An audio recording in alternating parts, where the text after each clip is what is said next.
Hi friends, എല്ലാവർക്കും ഞങ്ങളുടെ പുതിയൊരു വീഡിയോയിലേക്ക് സ്വാഗതം. ഇന്നത്തെ വീഡിയോ ഒരു ചെറിയൊരു ഈവനിങ് വ്ളോഗാണ്. ഉണ്ണിക്കുട്ടൻ്റെ കരച്ചിൽ മാറ്റാനെ കൊണ്ട് അവൻ്റെ ഭാഷയിൽ പറയുകയാണെങ്കിൽ ടാറ്റ പോകാനെ കൊണ്ടിറങ്ങിയതാണ് ഞങ്ങൾ. കോഴഞ്ചേരി ചെട്ടിമുക്കുള്ള 4 മണിക്കാറ്റിലേക്ക് പോകാമെന്നും കരുതിയാണ്. പക്ഷേ ഇറങ്ങിയപ്പം കുറച്ച് ലേറ്റായി. 4 മണിക്കാറ്റിൽ പോകുന്നതാണ്, ശാരദയായി.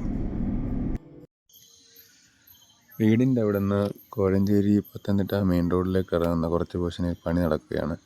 അതിനാൽ നമുക്ക് കുറച്ച് കറങ്ങിയിട്ട് വേണം തെക്കേനല്ല മെയിൻ റോഡിലോട്ട് എത്താൻ. അവിടുന്ന് ഏകദേശം ഒരു 10 മിനിറ്റത്തെ യാത്രയേ ഉള്ളൂ നമ്മുടെ ഡെസ്റ്റിനേഷനിലേക്ക്.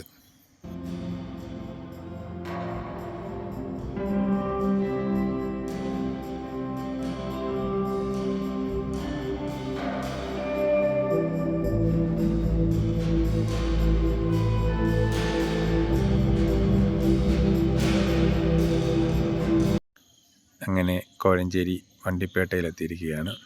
ഈ ലെഫ്റ്റ് സൈഡിൽ കാണുന്നതാണ് വണ്ടിപ്പേട്ട. കോഴഞ്ചേരിയിൽ അത്യാവശ്യം വണ്ടി കൊണ്ട് പാർക്ക് ചെയ്യാൻ പറ്റുന്ന ഏകദേശം സ്ഥലം വണ്ടിപ്പേട്ട മാത്രമാണുള്ളത്. പിന്നെ ഈ ലെഫ്റ്റ് സൈഡിൽ കാണുന്നതാണ് നമ്മളുടെ സ്റ്റാൻഡ്. പഴയ ചന്തയിലേക്ക് പോകുന്നതും ലെഫ്റ്റ് സൈഡിലോട്ടാണ് ഇപ്പം. പക്ഷേ ചന്തയുടെ കുറേ പോർഷൻസ് ഇല്ല, കാരണം പുതിയ പാലം പണിയുമായി ബന്ധപ്പെട്ട് കുറേ പോർഷൻസ് ഒഴിപ്പിച്ച് അവിടുന്ന്. ഇവിടുന്ന് ലെഫ്റ്റ് സൈഡിലോട്ടാണ് നമുക്ക് പോകേണ്ടത്. നമ്മൾ കോഴഞ്ചേരി പാലത്തിലേക്കുള്ള എൻട്രൻസിലേക്ക് എത്തുകയാണ്. ഏകദേശം 1930 ബ്രിട്ടീഷ് ഭരണകാലത്താണ് കോഴഞ്ചേരിയിലെ ഈ ആർച്ച് പാലം നിർമ്മിക്കപ്പെട്ടത്. തിരുവല്ല കുമ്പഴ സംസ്ഥാനപാത കടന്നു പോകുന്നതും ഈ ആർച്ച് പാലത്തിലൂടെയാണ്. പാലത്തിൻ്റെ താഴെ ലെഫ്റ്റ് സൈഡിലായിട്ടാണ് നമ്മുടെ കോഴഞ്ചേരി മാരാമൺ കൺവെൻഷൻ നടക്കുന്ന മണപ്പുറം. അവിടെ ലെഫ്റ്റ് സൈഡിൽ നോക്കിയാൽ നമുക്ക് പുതിയ പാലത്തിൻ്റെ പണി നടക്കുന്നത് കാണാം. പുതിയ പാലത്തിൻ്റെ പണി തീരുന്നതും കാത്ത് കോഴഞ്ചേരി നിവാസികൾ ഇരിക്കാൻ തുടങ്ങിയിട്ട് വർഷം കുറച്ചായി. നിലവിലുള്ള സാങ്കേതിക തടസ്സങ്ങളെല്ലാം മാറി പാലം പണി പെട്ടെന്ന് തന്നെ പൂർത്തിയാക്കാൻ കഴിയട്ടെ.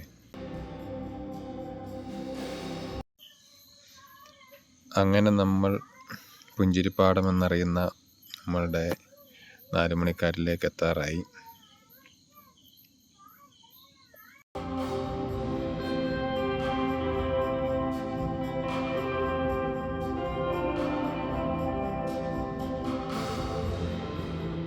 ഇവിടെ ഒരു കുറച്ച് പോർഷനിൽ മാത്രമേ റോഡ് ഇച്ചിരി മോശമായിട്ടുള്ളൂ, ബാക്കിയെല്ലാം നല്ല വഴിയാണ്.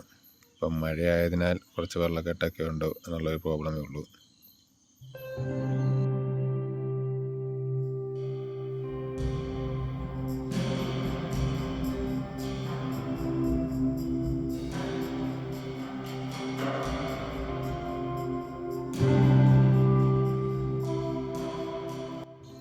അങ്ങനെ നമ്മൾ 4 മണിക്കാറ്റിലെത്തിയിരിക്കുകയാണ്.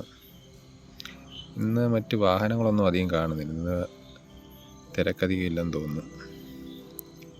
മറ്റ് 4 മണിക്കാറ്റ് തന്നെ അപേക്ഷിച്ച് ഇവിടെ ഒരു പോരായ്മയായിട്ട് എനിക്ക് തോന്നിയത്, നമുക്ക് ചായ കുടിക്കാനോ ഇച്ചിരി ഐസ്ക്രീം കഴിക്കാനോ കുഞ്ഞുങ്ങൾക്ക് എന്തെങ്കിലും വാങ്ങിക്കൊടുക്കാനോ യാതൊരുവിധ കടകളുമില്ല. മുൻപൊരു വട്ടം ഇവിടെ വന്നതിൽ നിന്ന് മനസ്സിലായത്, ഗവൺമെൻറ്റും CCRAയും കൂടെ ചേർന്ന് സംയുക്തമായി ഇവിടെ ഇങ്ങനെ ഡെവലപ്പ് ചെയ്തെടുത്തതാണെന്നാണ്. CCR എന്ന് വെച്ചാൽ ഇവിടുത്തെ റെസിഡൻസ് അസോസിയേഷനാണ്, ചെട്ടിമുക്ക് ചിറയിറമ്പ് റെസിഡൻസ് അസോസിയേഷൻ, അങ്ങനെയാണെന്ന് തോന്നുന്നത് എൻ്റെ ഫുൾ ഫോം. അപ്പോൾ ഇവിടെ അവർ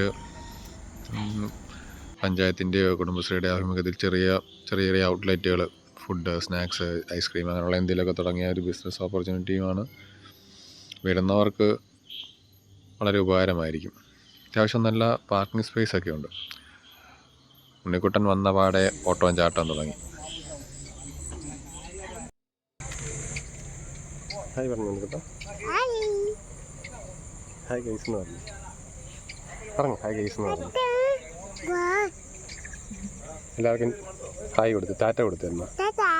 ഫ്ലൈങ് കിസ് കൊടുത്തേ. ഇവിടം പ്ലാസ്റ്റിക് നിരോധിത മേഖലയാണ്. അത്യാവശ്യം നീറ്റായിട്ടാണ് ഈ ചുറ്റുപാടെല്ലാം കിടക്കുന്നത്.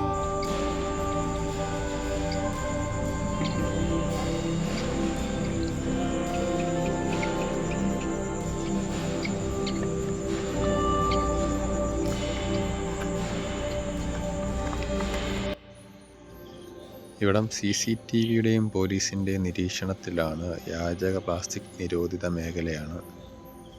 കൊള്ളാം.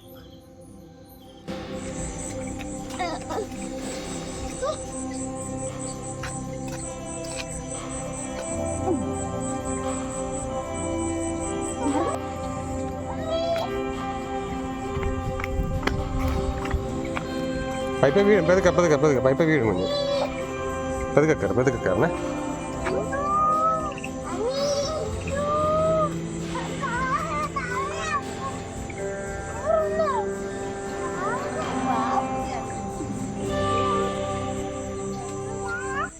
ബോബോ കടിക്കുവേ.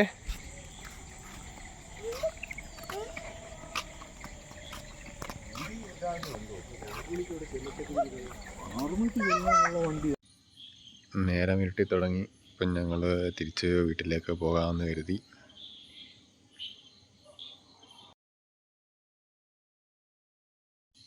അങ്ങനെ തിരിച്ച് വീട്ടിലേക്ക് പോവുകയാണ്. ഞങ്ങൾ ഈ കൊച്ചു വീഡിയോ നിങ്ങൾക്ക് ഇഷ്ടമായെങ്കിൽ വീഡിയോ ലൈക്ക് ചെയ്യുക, കമൻറ്റ് ചെയ്യുക, ഷെയർ ചെയ്യുക. പിന്നെ ഞങ്ങളുടെ ചാനൽ നിങ്ങൾ സബ്സ്ക്രൈബ് ചെയ്തിട്ടില്ലെങ്കിൽ സബ്സ്ക്രൈബ് ചെയ്യുക. തൊട്ടടുത്തുള്ള ആ നോട്ടിഫിക്കേഷൻ ബട്ടൺ കൂടെ ഒന്ന് എനേബിൾ ചെയ്ത് വെക്കുക. അപ്പോൾ പുതിയ വീഡിയോ വരുന്നതുവരെ എല്ലാവർക്കും ടാറ്റാ, ബൈ.